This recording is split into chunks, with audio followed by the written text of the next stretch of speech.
Enfouie dans la jungle de l'île de Bornéo, côté malaisien, une mine désaffectée abrite toujours du minerai d'or.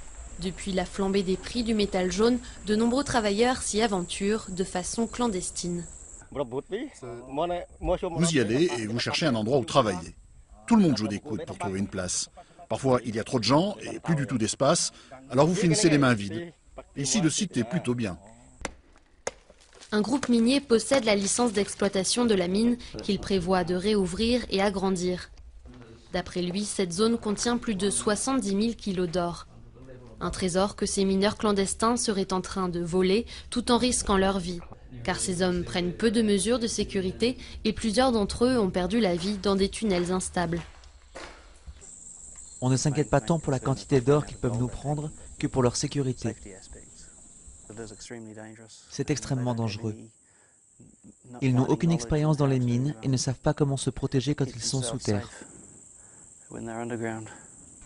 Le travail bien rémunéré est rare dans le Sarawak, l'une des provinces les plus pauvres de la Malaisie, malgré la richesse de ses ressources.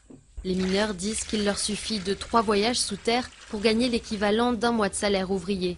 Avant de vendre l'or, beaucoup d'entre eux traitent le minerai eux-mêmes en utilisant du cyanide. Un travail là aussi dangereux, mais pour ces hommes, le risque en vaut la peine. Je ne m'inquiète jamais de ce qui pourrait se passer.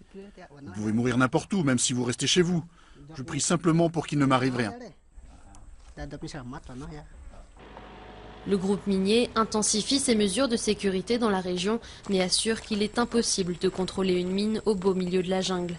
Et avec des prix de l'or toujours élevés, il y a peu de chances que ces mineurs abandonnent ce travail, certes risqué, mais très lucratif.